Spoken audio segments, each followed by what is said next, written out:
Bonjour, dans cette vidéo, on va s'intéresser à phénomène de polarisation.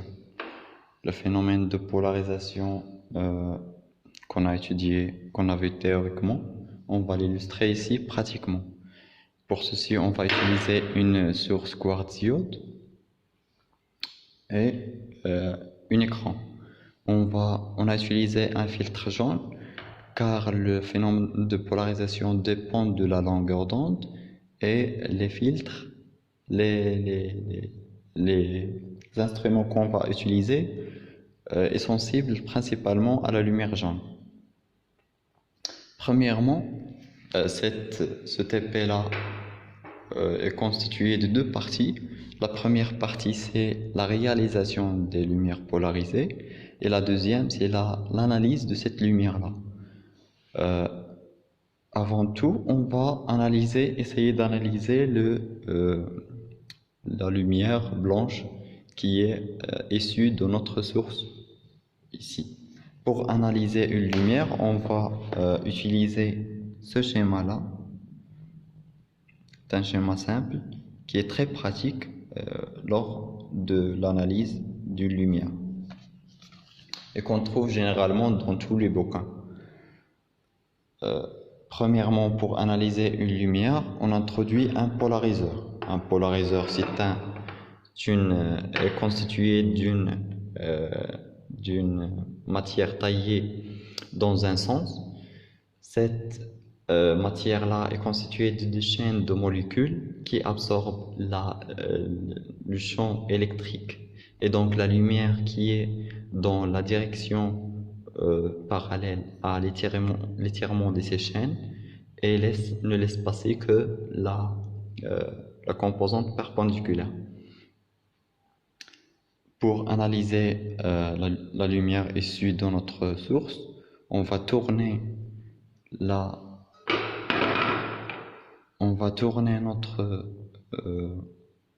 analyseur, l'axe de l'analyseur, et on constate que l'intensité de la tache lumineuse ne change pas. Maintenant, on intercale une lame ardente. Si on intercale une lame ardente et on refait la même expérience qu'on a fait, c'est-à-dire tourner l'axe de polariseur, on constate que l'intensité reste constante. En voyant sur le schéma, on a une lumière dont la polarisation est inconnue. On a intercalé un analyseur, on fait une rotation. On n'a pas eu de minimum. On a utilisé une lame ardente, puis un analyseur. L'intensité reste constante, oui, et donc la lumière est non polarisée. Donc la lumière issue de notre lampe est non polarisée. Maintenant, on va passer à la production de premier type de lumière polarisée, c'est la lumière polarisée rectilinéairement. Pour ceci, on va utiliser un simple polariseur dont on a parlé. On a dit qu'il absorbe intégralement la lumière qui est polarisée rectilinéairement dans le sens de son axe, et donc il ne laisse passer que la lumière perpendiculaire à cet axe-là.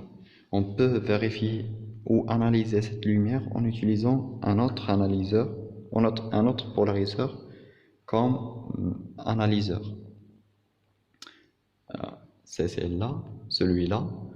En faisant tourner l'axe de celui-ci, on constate qu'on a une extinction totale de notre tache lumineuse. On a ici un minimum et un minimum nul, alors la polarisation est rectiligne. Donc on est bien dans le cas d'une polarisation rectiligne. Maintenant, on va passer à la production. On a ici produit une lumière polarisée rectilignement. Ici, c'est le stage de l'analyse. On a analysé notre lumière. Maintenant, on va passer à la production d'une lumière polarisée circulairement. Pour produire une lumière polarisée circulairement, on utilise un ensemble d'un analyseur, d'un polariseur et une lame cardante. Une lame cardante qu'on met à 45 degrés par rapport à notre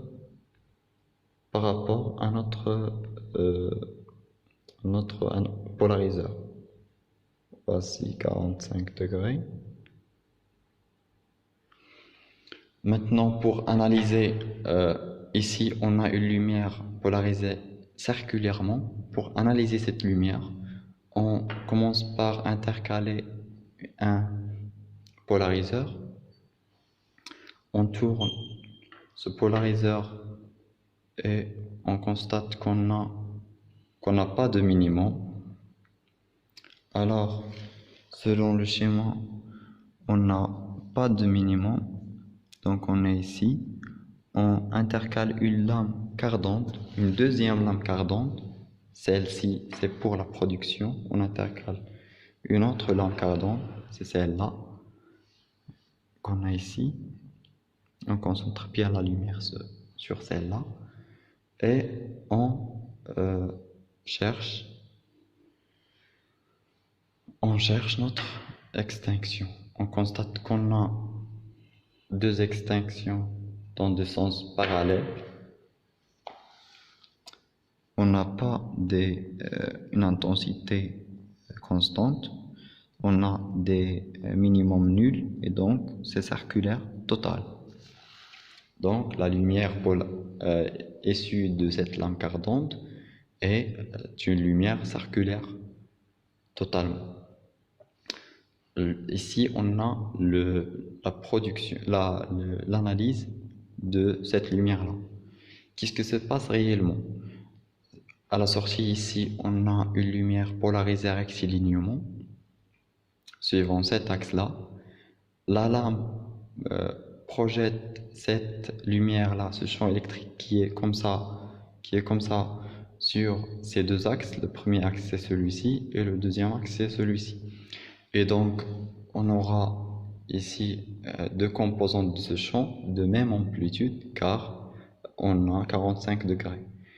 Et il introduit un déphasage de pi sur 2, et donc on a deux composantes de champ de même amplitude et déphasées de pi sur 2, ce qui définit bien la lumière polarisée circulairement.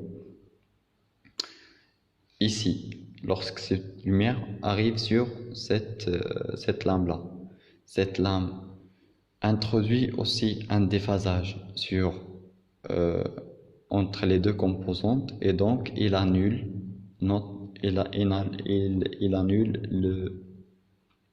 le déphasage qui est ici. Et donc on va avoir ici une lumière rectiligne qu'on analyse avec un analyseur et on obtient une extinction comme on a vu.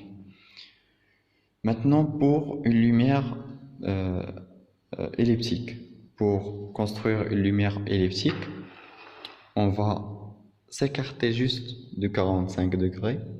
Par exemple, on va mettre 20 degrés et à l'aide de notre analyseur, on cherche notre extinction. On retrouve des minimums, mais qui ne sont pas nuls.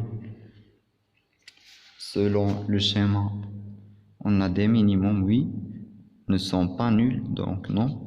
On intercale une lame cardante dans les axes et parallèle à la direction de minimum. La direction de minimum, c'est celle-ci. On intercale notre lame.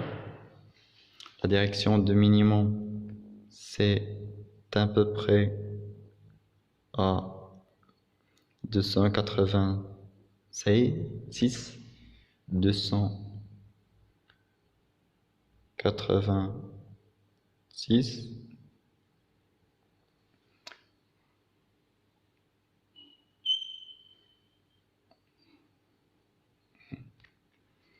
il est mieux de travailler sur des angles plus petits.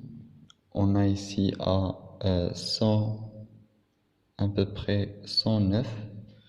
On met notre lame et on règle 109 et on cherche notre minimum. On a ici notre minimum qui est nul, un minimum qui est nul dans une direction perpendiculaire à dans une direction, on remet ceci,